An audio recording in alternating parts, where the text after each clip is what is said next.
बरसात में dengue and chikungunya का भी प्रकोप बढ़ जाता है। सवाल है कि इस इतने तरह के बीमारियों को बुखार हम कैसे पहचानेंगे, कैसे जानेंगे। तो सबका कॉमन फीचर है बुखार। मरीज को बुखार लगता है।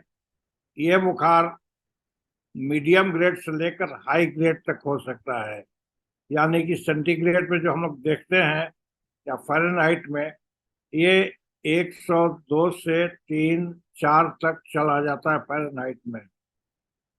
बुखार के साथ साथ मरीज कंप्लेन करता है चिल, ठंडा लगती है। और ज्यादातर मरीजों को सर्दी, खांसी और बॉडी एक हो जाता है। पेन से वो ग्रसित रहता है। लेकिन इसी में अगर उसको डेंगू हो गया तो उसको बोन पेन बहुत ज्यादा होता है। मैं doctor Kamlesh Tiwari, retired professor and head of medicine, SK medical college Muzaffarpur, also retired professor and head Darbhanga medical college Laheriasarai and professor and head Nalanda medical college Patna. साथ साथ मैं past president association of physicians of India and अभी फिलहाल में dean elect Indian college of physicians India हूँ।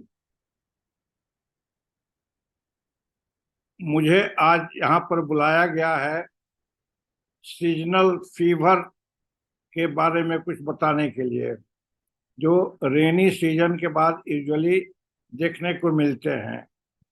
तो जब season बदलता है, बरसात आती है, तो हम लोग को तरह तरह की बीमारियों के सामना करना पड़ता है।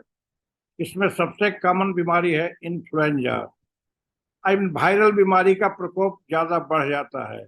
और इस वायरल बीमारी में सबसे ज्यादा हमको इन्फ्लुएंजा मिलता है, राइनो वायरस की बीमारी मिलती है, और इस बरसात में डेंगू एंड चिकनगुनिया का भी प्रकोप बढ़ जाता है।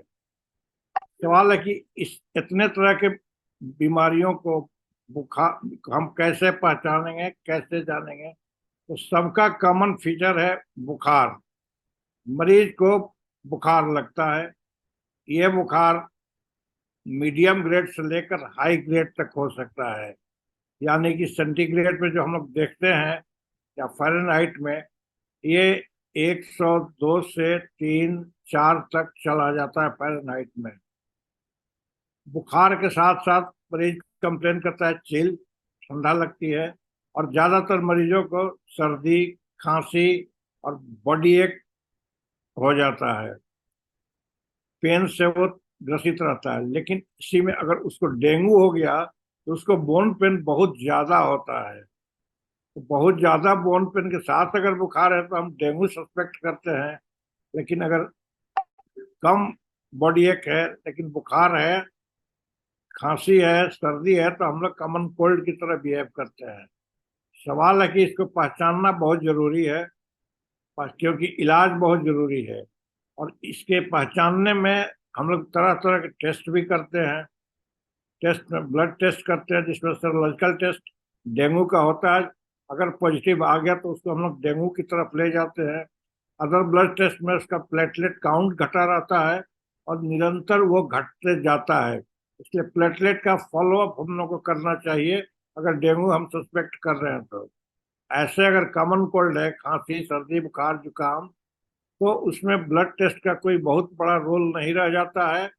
हल्का फुल्का इन्फेक्शन का साइन वायरल इन्फेक्शन का मिलता है। तो बॉडी एक, पेन, कफ, कोल्ड, ये सब त्रसित मरीज को हम करें क्या।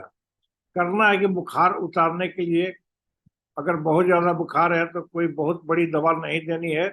उसको सिंपल एंटीबायोटिक ड्रग पैरासीटामोल दे सकते हैं।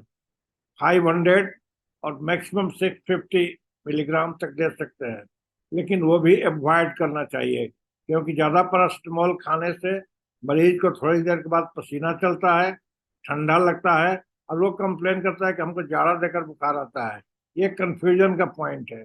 जाड़ा देकर बुखार, इस सब एरिया में मलेरिया, कालाजार का प्रकोप ज्यादा रहने से वो दिमाग में आने लगता है। तो ये जाड़ा आता है दवा खाने के चलते।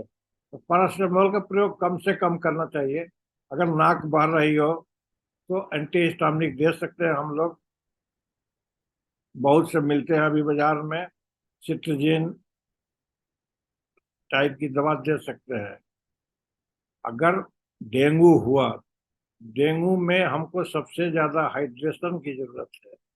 Hydration is must in dengue fever. ऐसे भी बुखार में हाइड्रेशन जरूरी है। पानी खूब पिलाते रहना चाहिए, जूस खूब पिलाते रहना चाहिए, और लाइट डाइट भी देते रहना चाहिए। न्यूट्रिशन की कमी नहीं होते रहनी चाहिए। सबसे बड़ी बात है कि हम लोग हर बुखार में हर जगह एंटीबायोटिक शुरू कर देते हैं। यही सबसे गलत बात है। इसको एंटीबायोटिक एब्यूज कहते हैं, क्योंकि वायरस बुखार में एंटीबायोटिक का कोई रोल नहीं है। लेकिन हम लोग देखते हैं कि जहां बुखार शुरू हुआ नहीं, कि या तो मरीज अपने से या गांव के डॉक्टर क्वैक लोग एंटीबायोटिक शुरू कर देता है।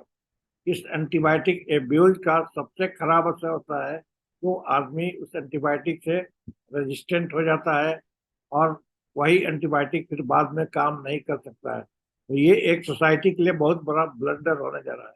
तो don't use antibiotic unless it is proved कि ये बैक्टीरियल है।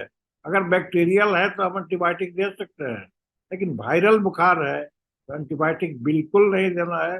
सिर्फ पैरासिटामोल, स्पॉन्जिंग स्पॉन्जिंग भी कोल्ड वाटर स्पॉन्जिंग नहीं करना चाहिए, ल्यूक वार्म वाटर स्पॉन्जिंग करना चाहिए, और सिंपल एनाल्जेसिक दे करके उसको ठीक किया जा सकता है। एंटीहिस्टामिनिक की भी जरूरत कभी कभी पड़ सकती है। इस तरह से मरीज को ठीक कर सकते हैं। अच्छा खाना दीजिए, पानी खूब दीजिए। These are the treatment for rural area. Thank you very much.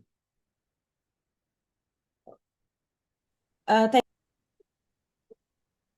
ये बहुत फायदेमंद वीडियो है, इसको सभी को याद रखना चाहिए। और ये अगर आपको पसंद आए तो इसको आप लाइक एंड सब्सक्राइब जरूर कीजिए और अपने दोस्तों को फॉरवर्ड कीजिए। Thank you.